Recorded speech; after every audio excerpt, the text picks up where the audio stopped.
Sarucha, a gente estava conversando sobre o Zanin e sobre esse voto dele, esse voto solitário, no caso aí da descriminalização do porte de maconha para uso pessoal. E já falamos bastante disso desde ontem, mas você me contou que achou que o voto foi correto. E eu queria entender melhor. Por que você acha que o voto dele foi correto, Sara? Então, vamos por partes, né, Kiko? Kiko, existe uma coisa que é muito importante, que ela é chamada, por exemplo, a segurança jurídica. No direito, você tem que usar o método correto. Mais do que, não é apenas chegar na conclusão, você não pode chegar na conclusão desejada pelo método incorreto, porque isso, por exemplo, até dentro do devido processo legal. Por que o devido processo legal é tão importante e anula, por exemplo, uma condenação de alguém que é claramente culpado? Porque o devido processo legal é o que faz o direito existir realmente. E a mesma coisa os processos legislativos, como também a divisão dos poderes. Mas aí agora eu vou entrar na questão mais específica. O que estava sendo votado aí desde 2015? Né? É o que a gente tem que parar.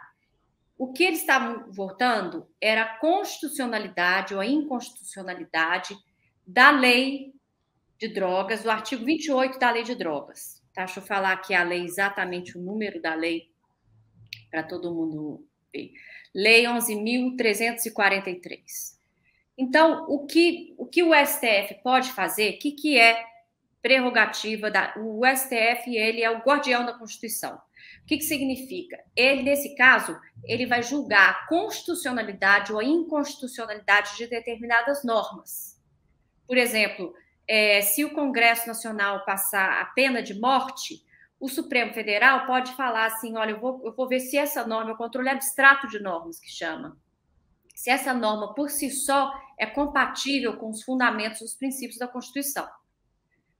Existem dois tipos de controle, o controle concreto e o controle abstrato. Esse é o controle abstrato. A norma por si só, ela é constitucional ou não? Ela é compatível com os direitos que estão na Constituição?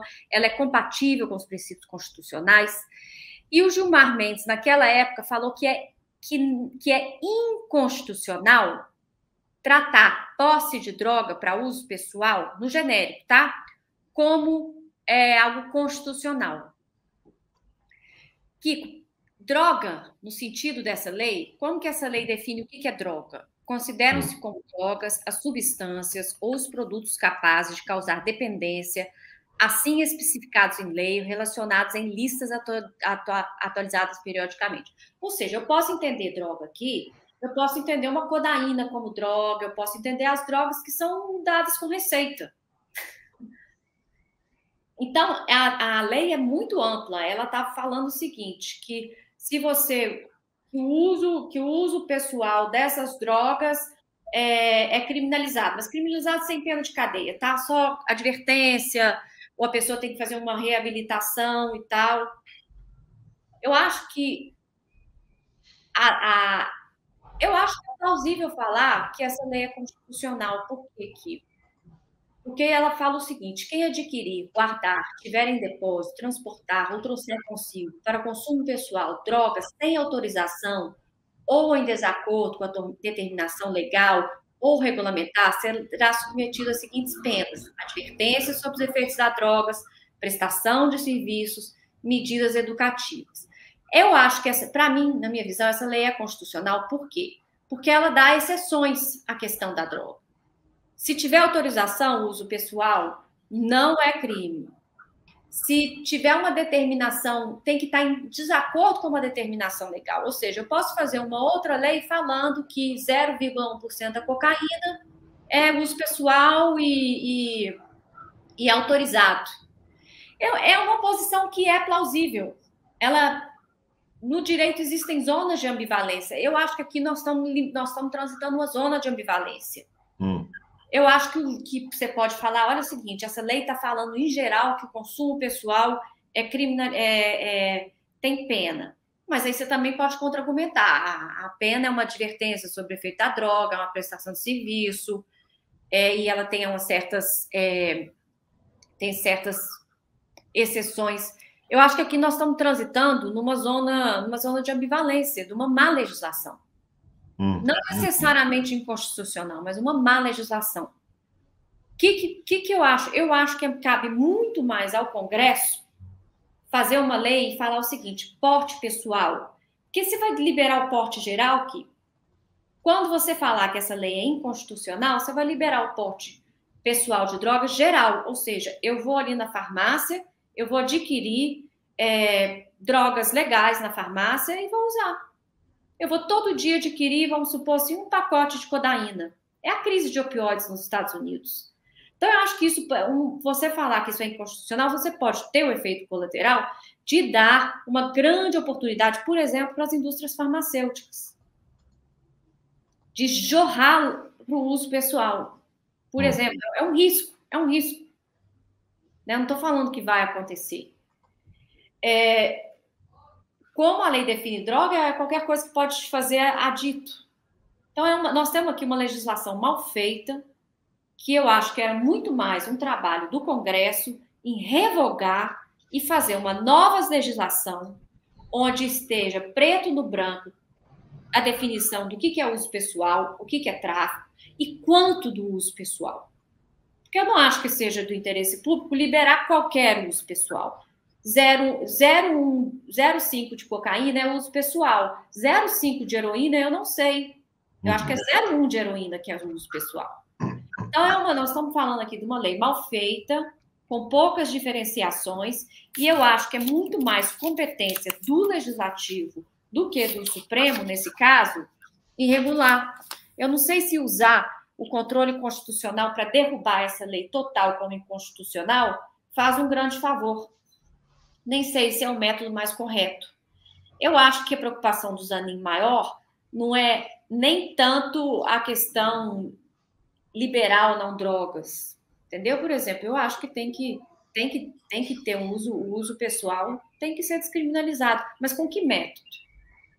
Entendeu? É com o Supremo cada vez mais puxando para si uma competência do Legislativo, puxando para si uma competência do Executivo, puxando para si outras competências, eu não sei, eu tenho dúvidas, eu acho que isso é um dos grandes problemas do nosso Supremo Tribunal Federal. E se isso uma vez é para bem, daqui a pouco pode ser para mal. Entendeu?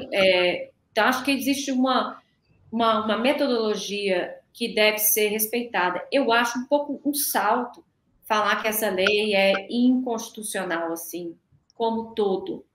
E o buraco que você vai deixar depois, eu também não sei se é um buraco que vai ajudar as questões que você quer prevenir, que é descriminalizar. Eu acho que existe um problema aí da indústria farmacêutica. Droga também inclui indústria farmacêutica. Então, eu vou ali todo dia pegar uma codeína, pegar algum outro opioide, pegar um analgésico mais forte, e aí você vai criando umas certas adições por isso. Então, acho que as pessoas não entenderam o que eu falei aqui, talvez eu não tenha sido muito clara. Você quer explicar o que eu falei aqui? Não, acho que você fundamentou bem. Eu só discordo de você. Eu acho que o Supremo está assumindo para si alguns temas que um Congresso conservador se recusa a votar, né? E nesse caso das drogas, eu achei que a posição dos ministros foi correta. Não sei se você viu aqui eles meio que tentando convencer o Zanin. Você chegou a ver? Tipo, tá aqui. Não existe conforto de detenção ou reclusão. Quando o legislador trouxe e manteve como crime, mas sem pena de reclusão, pena de detenção. Isso é o quê? Isso aí eu discordo. Por quê? Porque crime é o que a lei fala que é crime. Não é necessária a pena que configura crime. Eu tenho vários crimes que não têm pena de reclusão, que é pena de multa no Código Penal. Então, isso não é argumento para falar que uma coisa é crime ou não. Crime é o que a lei fala que é crime. Da mesma coisa, sujeito é aquilo que conjuga com o verbo, entendeu? É simples assim. Não tem margem para interpretação aí. Não. Tá. Sem pena de prisão simples, na estrutura do direito penal, não é um crime propriamente. Porque, na verdade, segundo o entendimento, inclusive até agora, do tribunal, não houve abolício crimes. Então, a competência continua sendo da justiça criminal. E da própria polícia para fiscalizar. É que, ao criminalizar, você dificulta a procura da assistência médica, a procura do sistema de saúde pública. Porque se você procura o sistema de saúde pública, isso é correto, como usuário de drogas, se isso for considerado crime, o hospital é obrigado a reportar. A leitura que se faz, e aí, inclusive, para a gente usar também expressões fortes, que traduzem exatamente a experiência que Vossa Excelência acaba de viver, né, nos vários presídios, essa criação desse sistema de um apartheid, porque o preto pobre, jovem, ele, na verdade, se estiver com... E nós temos vários casos que chegam na turma, nós discutimos isso com frequência. Um sujeito que está preso provisoriamente por porte de 2 gramas, seja de cocaína, seja de maconha. Ministro Gilmar, e sobretudo num país onde o cigarro e o álcool não constituem crime. Uma observação importante, presidente. Eu acho que isso é importante, né? Frisar. O Zanin, um amigo dele, estava me contando que em jantares, em encontros privados, ele fez um correto paralelo, eu acho, entre o lawfare e a guerra às drogas. E a gente sabe o que os Estados Unidos fizeram no México, na Colômbia, em vários lugares do mundo, em nome de combater o cartel de Sinaloa, o cartel lá de Medellín, etc. e tal. Era uma maneira de interferir nos lugares em nome desse negócio, desde o Nixon. Você não acha que não é aí, nesse caso, uma oportunidade, ou não deveria ser, para se dar um aspecto mais amplo para essa questão das drogas aí do que o Zanin está dando? Kiko, a guerra ao terror é uma rebranding, né?